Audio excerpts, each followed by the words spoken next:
감사라는 제목으로 감사제에 대한 말씀을 드리려고 합니다. 우리 성도에게 하나님 원하시는 부분이 있다라고 하면 그것은 모든 일에 감사를 드리는 것입니다.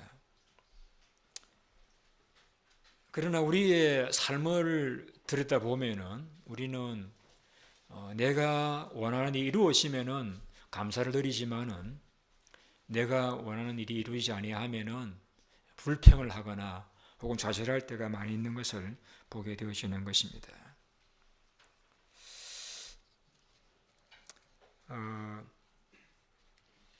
예수님의 삶을 보면 예수님께서는 감사의 삶을 살아가셨던 것을 보게 되어집니다. 마태 11장에 보시게 되면은 예수님이 갈릴리 지역에서 많은 권능을 행사하시고 많은 사람들에게 진리를 설교하셨지만은 그 사람들이 회개하지를 않았습니다. 그러한 사역의 결과가 많은 사람들이 회개하지 않은 것은 인간적으로는 예수님에게 좀 마음이 상하실 수 있는 그런 결과였다고 이야기할 수 있습니다. 그런데 주님께서는 마태 11장에 보시면 이렇게 기도를 드립니다. 천지주제이신 아버지여, 이것을 지혜롭고 슬기인 자들에게는 숨기시고 어린아이들에게는 나타내심을 감사하나이다. 올 소에도 이렇게 된 것이 아버지의 뜻입니다. 많은 권능을 행하셨고 오랜 기간 동안 3년 동안 그들에게 많은 말씀을 전하셨습니다마는 회개하지 않은 그런 상황에서 주님은 하나님 앞에 감사를 드렸습니다. 두 번째 주님의 감사를 찾아볼 수 있는 것은 요한복음 11장입니다. 주님의 친구였던 나사로가 세상을 떠났습니다. 주님께서 그 장지에 왔을 적에는 이미 나흘이 되어서 썩은 냄새가 나는 그런 상황이었습니다. 주님을 따랐던 자매들도 주님을 대하여서 수수한 마음을 표현하면서 주님께서 이곳에 계셨더라고 하면은 우리 오빠가 죽지 않았을 터인데라고 간접적으로 주님께서 늦게 오신 것에 대하여서 불만을 토로했습니다. 친구가 죽어 있는 그러한 슬픔의 상황, 또 그를 따르던 자매들이 주님에 대해서 불평을 하는 그런 상황에서 주님께서는 이렇게 기도를 드립니다.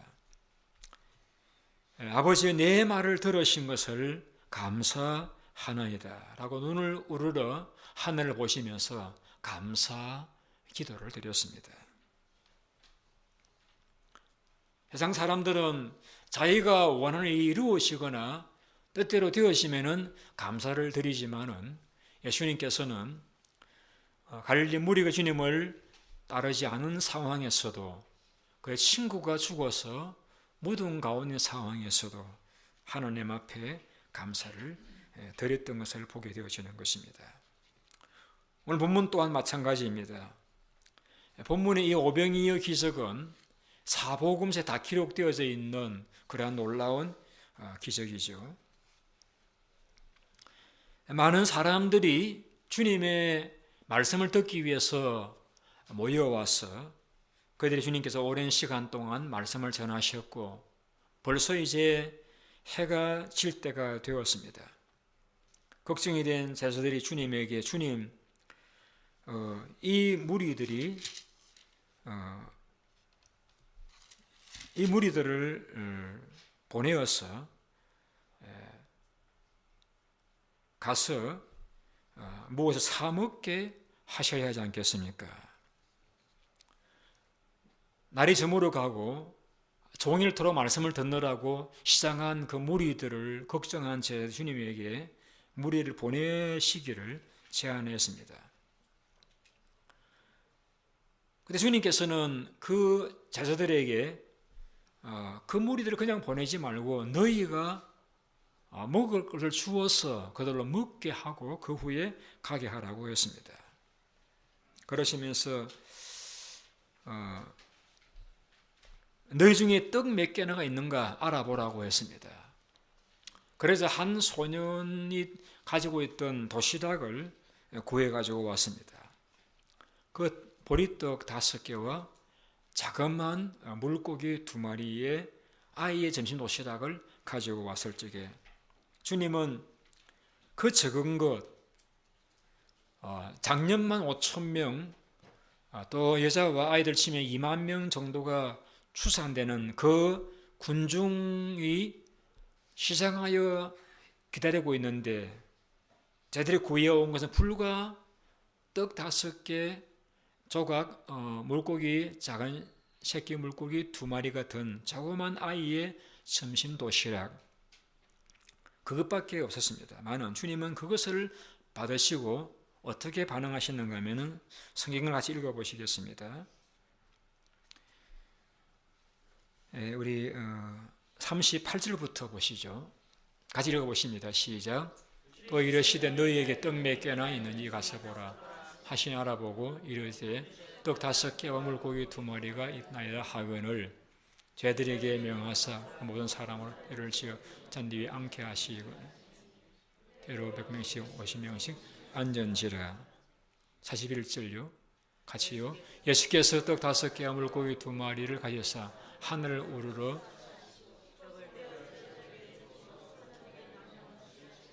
또 물고기 2마리도 모든 사람에게 나누시니. 여기 보시면은 약 2만 명의 무리가 시장한 가운데 기다리고 있는 그들에게 주님께서는 제들이 구해온 그 떡 5조각과 물고기 2마리밖에 없는 그 아이의 점심 도시락을 받으시고서는 어떻게 하셨느냐? 하늘을 우러러 축사하셨다. 축사하셨다는 말씀은 축복하셨다. 그리고 감사하셨다는 것입니다. 축복하시고 감사하셨다. 자, 여러분들이 예수님 입장에 서서 한번 그 상황에서 느껴보시기 바랍니다. 5,000명의 무리가 시장하여 먹을 것을 기다리고 있는데 저들이 구해온 것은 단랑 물고기 작은 새끼 2마리가 와 또 떡 5조각이 든 그 아이가 먹을 작은 도시락, 그것밖에 없는데 그것 받고서 축복하시고 감사하실 수 있겠습니까?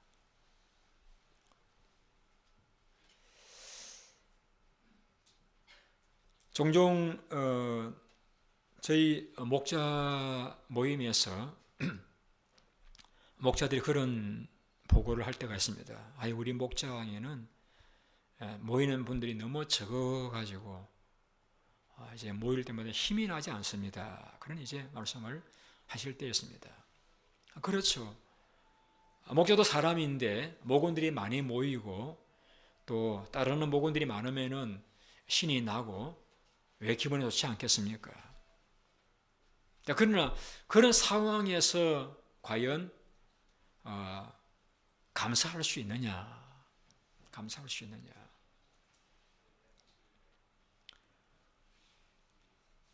여러분을 주변에 있는 분들이 어떤 분들인지는 제가 알지 못합니다만은 여러분들이 자주 만나고 교제하는 분들이 여러분들이 느끼기에 늘 친절하고 여러분을 신뢰하고 여러분 도와주는 분들이시라고 하면 얼마나 좋겠습니까만은 때로는 여러분들을 돌려 세워놓고 뒤에서 뒷담화를 하고 비판을 하고 이렇게 하는 사람들이 있을 적에 여러분들께서 그분들을 축복하실 수 있겠습니까? 하나님이 나의 삶을 이끄신다고 하시지만은 내 삶의 현장에 남은 것이 너무나 적을 적에 여러분 그 상황에서 하나님 앞에 감사할 수 있겠습니까?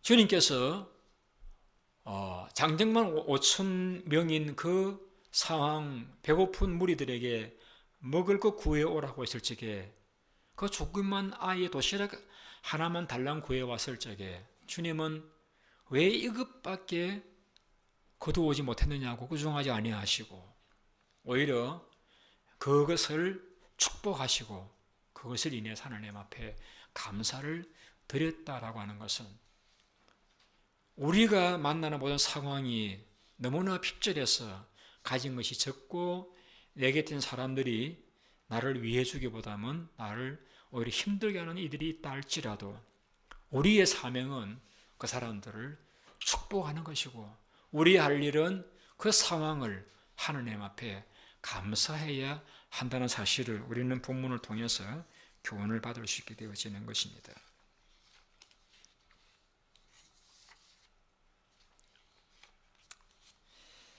여러분들이 예수님처럼 그 모든 상황 가운데서 사람들을 내가 축복하고 그 모든 것이 비록 내가 기대했던 것보다 적은 것이라 할지라도 감사해야 할 수 있는 그런 삶을 살아가시는 것이 예수님을 따라가는 성도의 당연한 자세이고 하나님 우리 원하시는 그러한 삶이신 것을 잊지 않으시길 바랍니다.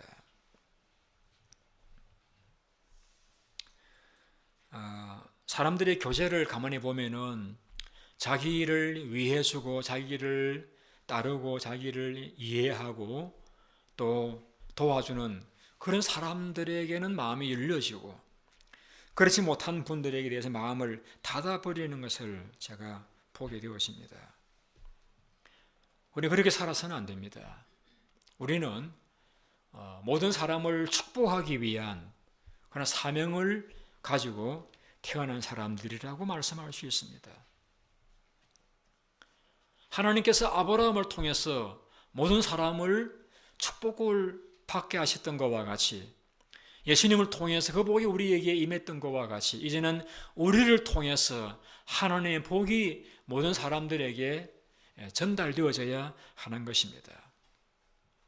그래서 우리는 다른 사람들에게 어떻게 했느냐와 상관이 없이 내가 가진 감정이 어떠냐에 상관이 없이 우리의 사명은 모든 사람들을 축복하는 것입니다.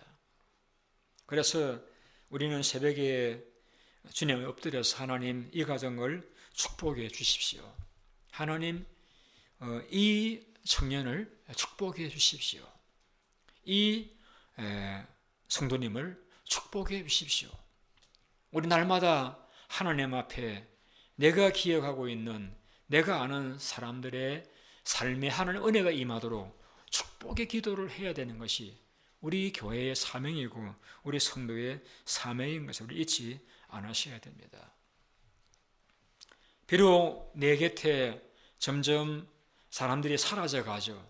나이가 들어가면서 아는 친구들이 세상을 떠나기도 하고 또 오랫동안 교제했던 분들이 이사를 가기도 하고 떠나가서 내 곁에 사람들이 적다 할지라도 그 저것 때문에 내가 불평하고 낙심하기보다는 그 적은 사람들을 내가 감사하고 사랑하여 아낀다라고 하면은 그것이 하나님이 우리 교회에게 원하시는 뜻이라는 것을 여러분 잊지 않으시길 바랍니다.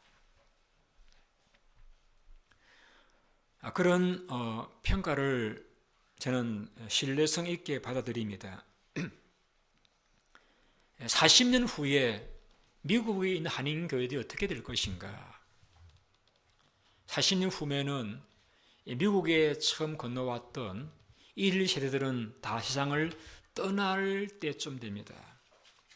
그때에 과연 미국의 한인교회가 몇 교회나 건재하고 있을 것인가? 40년 이후에 이 교회에 과연 누가 앉아 있을 것인가? 그래서 생각해 보면은 아무래도 우리 교회는 점점 숫자가 줄어들어 갈 수밖에 없는 노령화되어 갈 수밖에 없는 그러한 우리 미래인 것을 저도 부인하지는 않습니다. 그럴지라도 우리는 많은 분들이 우리 곁을 이 모양 저 모양 떠나가고 우리 남은 것이 너무나 적다 할지라도 우리 할 일은 다른 사람을 축복하는 것입니다. 새로운 우리에게를 방문하거나 등록할 적에 그분들에게 진정 우러나오는 마음으로 복을 빌어드리는 것입니다. 그리고 내게 있는 적은 그러한 이들로 인하여서 내게 있는 건강이, 재물이, 사람이 적다 할지라도 우리는 하나님 앞에 감사를 드리는 것이 우리의 사명이고, 이것이 주님이 우리에게 보여주셨던 모습인 것을 우리는 잊지 말아야 될 것입니다. 여러분의 인생에 여러분 뜻대로 되지 않을 때도 많이 있을 것입니다. 그런데 우리가 원하는 대로 다 되어졌다고 합시다. 그러면 어쩌면은 남보다 조금 빨리 졸업했을 수도 있고, 남보다 조금 빨리 직장을 잡았을 수도 있을 것입니다. 남보다 조금 더 유명해졌을 수도 있고, 남보다 조금 더 풍족한 삶을 살게 되었을 수도 있습니다. 그러나 여러분, 우리 인생은 끝을 보아야 됩니다. 마지막이 아름다울 때 그 인생은 아름다운 인생이 될 수 있습니다. 아무리 젊을 때 중년의 시기에 성공했다 할지라도 마지막 끝이 좋지 못하다라고 하면은 그것은 아름다운 인생이었다고 이야기하기가 어려울 것입니다. 우리 성도들에게는 하나님의 통치가 임하여 있습니다. 하나님 주권을 가지고 우리의 삶을 이끌어 가십니다. 그러므로 우리가 보기에 늦은 것 같고, 우리가 보기에 내 뜻대로 되지 않은 것 같은 그런 상황이라 할지라도 하나님께서 그 일을 간섭하시고 이끌어 나가신다라고 하면은 결과적으로 우리에게 유익되도록 결과가 되어질 것을 우리는 확신을 가져야 될 것은, 우리는 양이고 주님 우리의 목자가 되셔서 우리의 삶을 이끌어 가시기 때문입니다.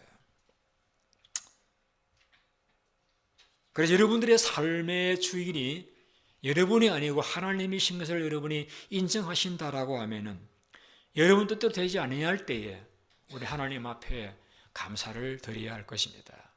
하나님, 이 삶을 나에게 맡겨두시지 아니하시고 주님께서 간섭해 주시는 것을 감사드립니다.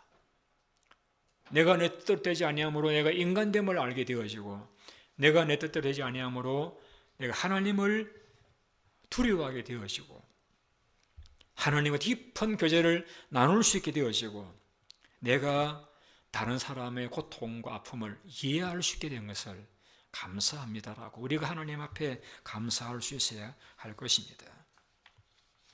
우리는 우리의 삶 가운데서 고생했던 것을 감사를 할 수 있어야 할 것입니다. 바울은 자기가 다른 사람보다 더 많이 수고했던 것을 감사한다라고 했습니다. 우리는 다른 사람이 수고하고 내가 그 덕을 보기를 원합니다. 그러나 우리가 수고하지 아니하면은 우리는 점점 우리의 역할이 이렇게 축소되어져 가는 것을 느끼게 되어질 것입니다. 하나님께서는 우리가 제 역할을 감당해 나갈 적에 은혜를 주시고 능력을 더해 주시는 분이십니다. 우리가 좋은 자동차도 1년, 2년, 5년 오랫동안 세워두면은 녹슬은 고물로 쓸 수 없는 차가 되어져 버리고 말 것입니다. 그러나 부지런히 움직이는 차는 기능을 잘 감당하게 되어질 것과 같이 우리가 고생하고 힘은 들지만은 그런 가운데서 누군가 그 고생을 통해서 유익을 얻고 일어서게 되어지고 또 감사하게 될 수 있다라고 하면은 우리는 내가 고생하는 것에 대하여서 감사할 수 있어야 할 것입니다. 저도 제 지나간 인생에서 고생이 적지 않았습니다. 그러다 보니까 저도 사람들 만나면은 할 이야기가 많습니다. 이런저런 고통 가운데서 하나님이 이런 은혜를 베풀어 주셨다라고 간증거리가 있는 것입니다.